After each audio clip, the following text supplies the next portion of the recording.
ಆಗ ನೋಡೋಣಂತೆ. ಹೌದು, ಅದಕ್ಕೆ ಈಗಾಗಲೇ ಕ್ರಮ ತಗೊಂಡಿದ್ದಾರೆ ಪೊಲೀಸ್ನವರು. ಕಾನೂನು ಪ್ರಕಾರ ಏನು ಕ್ರಮ ತಗೋಬೇಕೋ ಅದನ್ನು ತಗೊಳ್ತಾರೆ. ಅದು ಆ ಹೆಣ್ಣು ಮಗಳು ಶೆಡ್ಯೂಲ್ ಕಾಸ್ಟ್ ಅಂತ ಕೇಳಿದ್ದಾನೆ, ಅದಕ್ಕೆ ಅವರು PCR ಆ್ಯಕ್ಟು ಅದೆಲ್ಲ ಹಾಕ್ತಾರೆ ಅವರು. ಅದು ಡೀಟೇಲ್ಸ್ ತೊಗೊಳ್ತೇನೆ, ನಾನು ಡೀಟೇಲ್ಸ್ ತೊಗೊಂಡು ಹೇಳ್ತೀನಿ.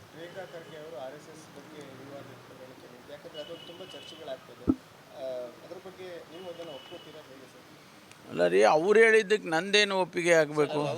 ಅದು ಅವ್ರ ಅಭಿಪ್ರಾಯ, ಅವ್ರು ಹೇಳ್ತಾರೆ. ಹಾಗಲ್ಲಪ್ಪ, ನನಗೆ ಆದಂಥ ಅಭಿಪ್ರಾಯಗಳು ಇರ್ತವೆ, ಅದನ್ನು ನಾನು ಎಕ್ಸ್ಪ್ರೆಸ್ ಮಾಡ್ತೀನಿ. ಅವ್ರಿಗೆ ಆದಂಥ ಅಭಿಪ್ರಾಯ ಪ್ರಿಯಾಂಕಾ ಖರ್ಗೆ ಅವರಿಗೆ ಇದೆ, RSS ಬಗ್ಗೆ ಇದೆ, ಅದನ್ನು ಅವರು ಎಕ್ಸ್ಪ್ರೆಸ್ ಮಾಡಿದ್ದಾರೆ. ಅದಕ್ಕೆ ನನ್ನ ಹೇಳಿಕೆ ಅಗತ್ಯ ಇಲ್ಲ ಅದಕ್ಕೆ. ಸರ್, ಈ ಸಲ ಈ ಪರಿಶೀಲನೆ ಸಭೆಯಲ್ಲಿ ಏನು ಅಜೆಂಡಾ ಇದೆ? ಯಾಕಂದ್ರೆ ಲಾಸ್ಟ್ ಟೈಮ್ ಈ ಡ್ರಗ್ಸನ್ನು ಸಂಪೂರ್ಣವಾಗಿ ಇದು ಮಾಡಬೇಕಂತ ಹೇಳಿ. ಹೌದು, ಈ ಬಾರಿ ಕೂಡ ಡ್ರಗ್ಸು ಈಗಾಗಲೇ ಮುಂದುವರಿತಾ ಇದೆ. ಅದನ್ನು ನಾವೇನು ನಿಲ್ಲಿಸೋದು ಇಲ್ಲ.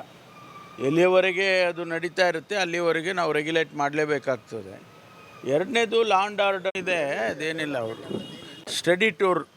ಸರ್, ಈಗ ಸ್ಟೇಟ್ ಬಜೆಟ್ ಹೋಗ್ತದೆ, ಬಜೆಟ್ ಸಮಯದಲ್ಲಿ ಅಲ್ಲ, ಅವ್ರಿಗೇನು ಕೆಲಸ ಇಲ್ಲಲ್ಲ, ಬಡ್ಜೆಟ್ನಲ್ಲಿ ಏನು ಕೆಲಸ ಇದೆ ಅವ್ರಿಗೆ? ಬಡ್ಜೆಟ್ ಪ್ರಿಪರೇಷನ್ ಮಾಡೋರು ಮುಖ್ಯಮಂತ್ರಿಗಳು ಮತ್ತು ಫೈನಾನ್ಸ್ ಡಿಪಾರ್ಟ್ಮೆಂಟು. ಅವರು ಹೇಳೋದೆಲ್ಲ CLPಯಲ್ಲಿ ಹೇಳಿದ್ದಾರೆ. ಶಾಸಕರೆಲ್ಲ ಅದಕ್ಕೆ CLP ಕರೆದಿದ್ದರು ಸದನ ಅಧಿವೇಶನದಲ್ಲಿ. ಆಗ ಅವರ ಅನಿಸಿಕೆಗಳನ್ನು ಹೇಳಿದ್ದಾರೆ ಮುಖ್ಯಮಂತ್ರಿಗಳಿಗೆ.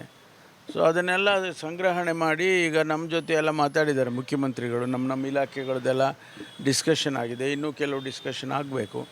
ಅದೆಲ್ಲ ಅವರು ಕ್ರೋಢೀಕರಿಸಿ ಬಡ್ಜೆಟ್ ಪ್ರಿಪೇರ್ ಮಾಡ್ತಾರೆ. 6ನೇ ತಾರೀಕು ಬಡ್ಜೆಟ್ ಪ್ರೆಸೆಂಟ್ ಮಾಡ್ತಾರೆ. ಈಗ 30 ಜನ ಯಾರು ಹೋಗ್ತಾ ಇದ್ದಾರೆ ಅವರು ಸಿದ್ದರಾಮಯ್ಯ ಅವರ ಪರವಾಗಿರುವಂಥ ಶಾಸಕರು ಅಂತ. ಆ ರೀತಿ ಯಾವುದೂ ಇಲ್ಲ. ಶಾಸಕರು they are at free will, ಎಲ್ಲಿ ಬೇಕಾದ್ರೂ ಹೋಗ್ತಾರೆ ಬರ್ತಾರೆ. ಅವ್ರನ್ನ ಬಿಡಿ ಅಪ್ಪ, ಅವರೆಲ್ಲ ಹೋಗಲಿ ಬರಲಿ, ಯಾಕೆ?